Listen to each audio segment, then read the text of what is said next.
My name is Sadie from a Wisconsin homestead journey, and we wanted to take you along and show you a little bit of what kinds of things we like to do here on our little homestead in Wisconsin. So come along.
Our garden. We'll give you a tour.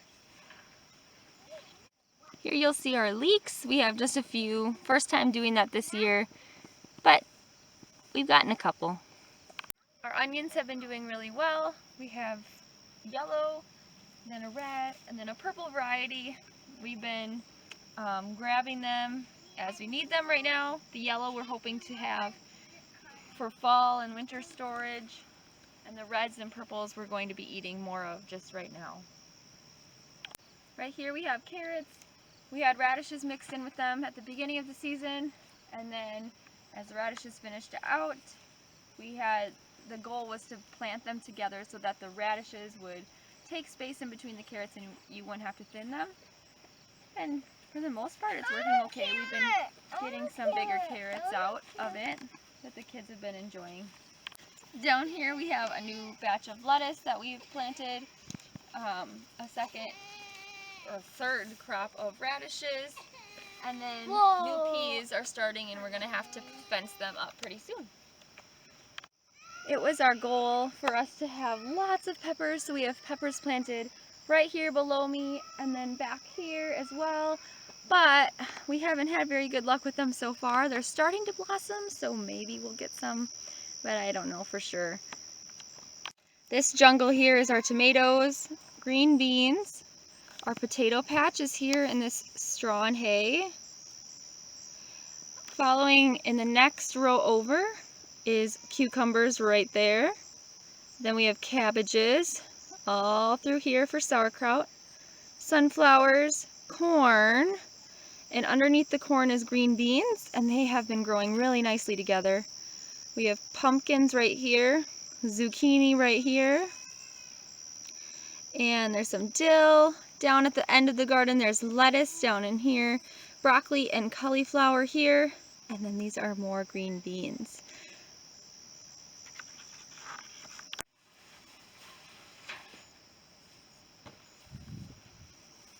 As I walk back in the garden, I just think about how much I am proud of this year's garden. When I look back at pictures from last year, I can see that there were a ton more weeds. Yes, there are weeds this year, but there were a lot more last year. I'm proud of the productivity. I'm proud of how much we have fit into our garden. I'm proud of what's coming of it, and it's a good feeling. And I like to document it through the blog. Is a good way, and through this video is a good way for me to look back next year and see what was happening last year at this time.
take you along with us on some of the things that we do in the morning to keep up with the animals. So I'm going to give the cows some water.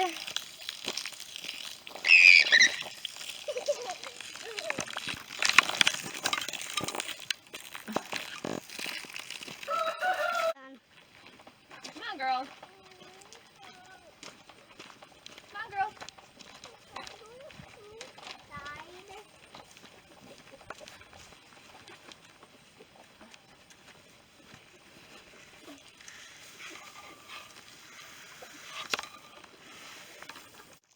Now that the cows are watered, we'll give some to the chickens too. We have one hen who is sitting on a nest. We'll see if she's back here now. She's off her nest. You can see that our naughty chickens weren't laying in the nesting boxes. Yeah, there's eggs in there, isn't there? Is there eggs in there?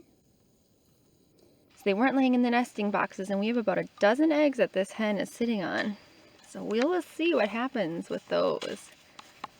You can see that the chickens here, they are picking through the grain that August has not eaten and enjoying a little snack for themselves.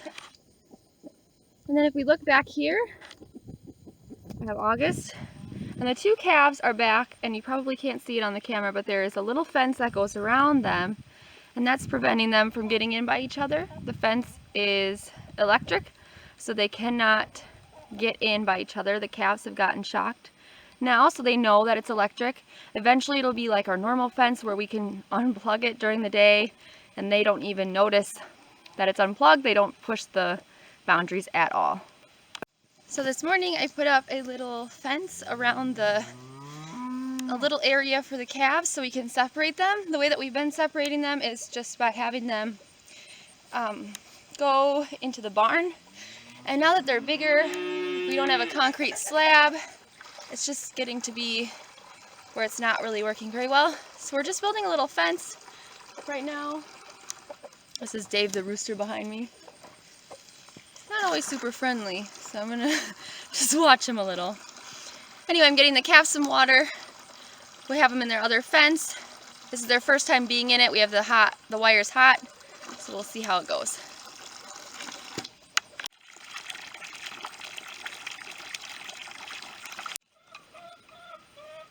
I've unplugged the fence. I'm going to put the water in for them.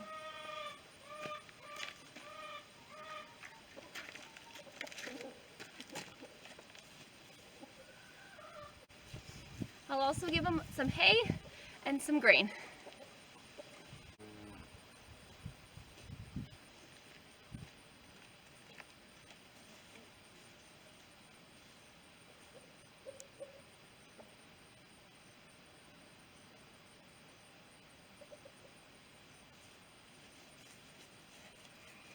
And this just makes sure that they're kept happy while they're away from their mama.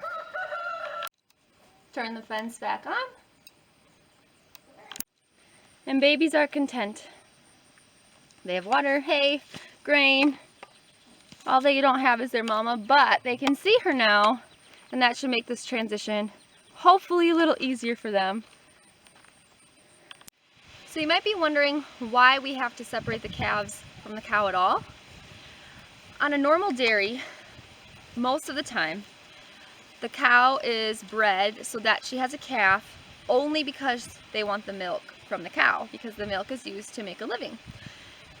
In our situation, it's a little bit different. So in a dairy, they'll pull the calf right away, feed it milk replacer, and take all of the cow's milk.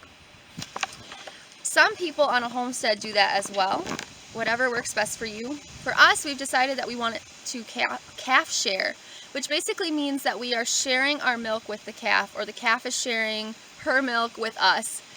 So what it looks like is that the calf is with the cow full-time, 24/7. This allows us to have that freedom to only have to milk when we want to. The calves keep her completely emptied because they nurse all day whenever they feel the urge to nurse. When we want milk, however, we have to separate the calves so that we can still get some. That would look like normally putting the calves in the barn, either overnight or during the day. I prefer to do it during the day because I can lock them up in the morning and then I can milk at night when Danny gets home to help me with the kids. Now, the calves, this time we've put up this fence so that they can still see their mama, and it seems like everybody's pretty content this way. August is actually out grazing. Normally she is laying right in front of the barn in the muck and poop trying to get in with her babies. And this way the calves can be outside. They don't have to be in the hot barn where it's dirty. It's just a better situation for us. So if you're someone who's been thinking about getting a family milk cow, but you're afraid of that commitment and having to be home every night or up every morning to milk, I would tell you to consider doing a calf sharing experience, because it's been really, really nice for us. We've really enjoyed that freedom and flexibility. We've enjoyed the milk. We've enjoyed the other products that we're able to get. However, the one downfall to calf sharing is that cows have the ability to let down their milk whenever they want to let down their milk. In a human, you might be walking in a store and hear a baby cry and your milk will let down, and that's nothing that you can control. A cow has the option to let down or not let down.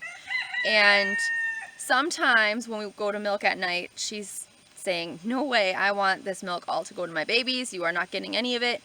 And she won't let down, and that makes it really tough. We'll get like a cup or a quart, and that's just not enough for us. Are different things that you can do to help with that. We've let the calf nurse while we milk. Not my favorite thing, because calves are really messy, slobbery eaters, and they're little piggies and they try to get on every tit.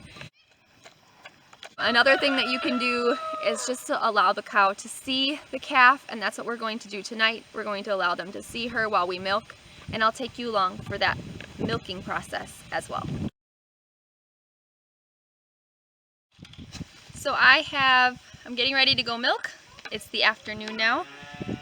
I wanted to show you a little bit how I get ready and what the routine looks like. This first bucket, it's just an ice cream pail, and I have warm soapy water in a rag.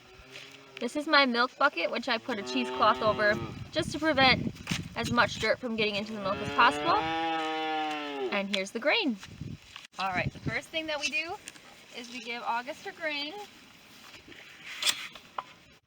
Alright, so the first thing you do is just make sure that she's nice and clean. We'll use our warm soapy water to wash her udder.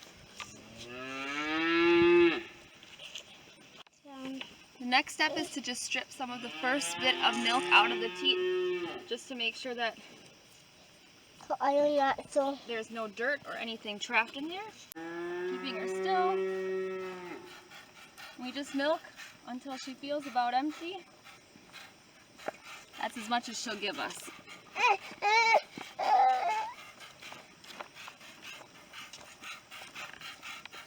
It's usually about a half of a gallon.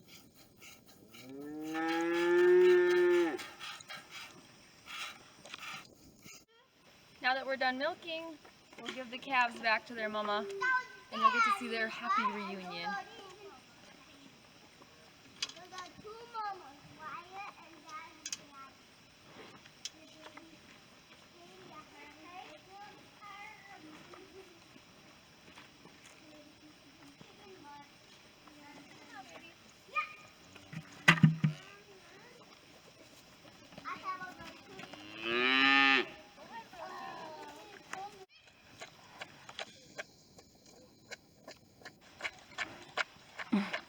They can milk her a lot faster than I can.